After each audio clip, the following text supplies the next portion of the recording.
I was thinking about some of the things that people say are blame game versus how uh, we will say that they're not blame game things because we're describing a situation the way it actually occurred.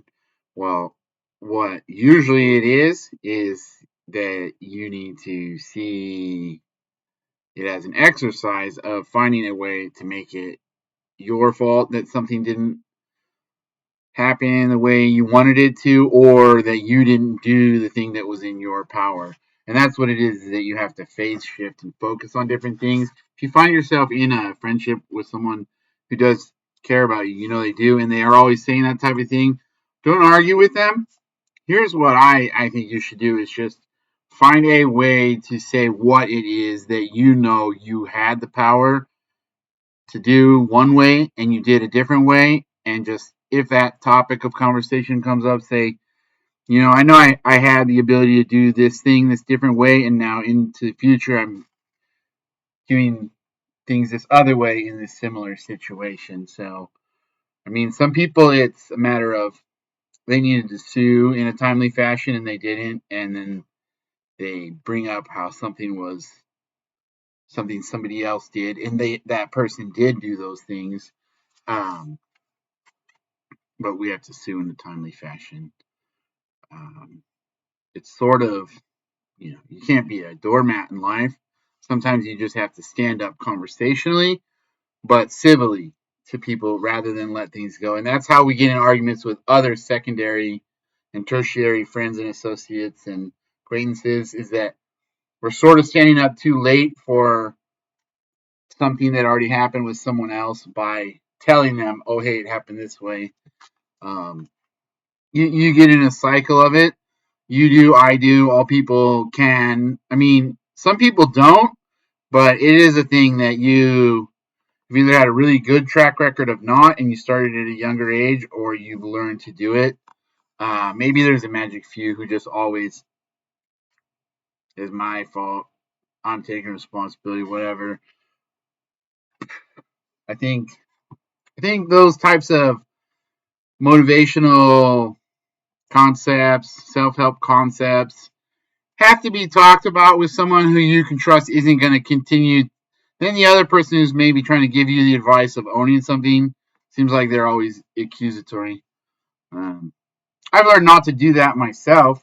I think initially I had a tendency to be I'd be perceived as not thinking critically about what someone was telling me because somebody else would hear me listening to someone's explanation, and I'd be going, oh yeah, no, yeah, I see how that happened. Yeah, you want this other thing this person wanted. Yeah, man, that's rough. I don't know. It's hard to deal with when there's a thing that's like an obvious 800-pound gorilla in the room that someone did wrong. Uh, you know, I just don't always call people on things because I think I haven't heard the whole story and they're gonna clam up and not tell me other factoids. At work, sometimes I just try to change subjects and talk about something else. It's hard because not everybody has the same personal philosophies that fit with, maybe some people want to do more at work than is really required, and like the person not wanting to do as much isn't being a bad employee. They are being a proper employee, or someone who doesn't want to have some other goal. They're not being an improper citizen or friend, you know. Just is what it is. You can get caught in a black hole spiral of conversations if someone kind of pigeonholes you as someone who plays the blame game. Like, you might have to step away and just be around other people a little, but try to keep a good thought about that person because I think people generally in those types of scenarios want good for us all. So I don't know. I know for a while I took my opportunities to make sure to say a harsh and bitter, critical, negative thing to someone on the spot rather than letting it fester because I think some situations get away from me in the past. Let people take advantage of me when I didn't really not think they were doing the wrong thing. I thought they were, but I don't think that's the way either. I think it's good to temper our criticism with positive speech. Like the 1 minute manager, Give a 1-minute critique and a 1-minute praise. So it's a good book.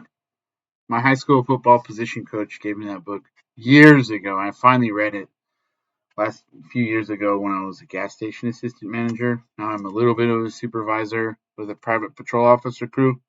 Um, it's not hard to find good things that people do and then just tell them, hey, and then this other thing, just do it differently.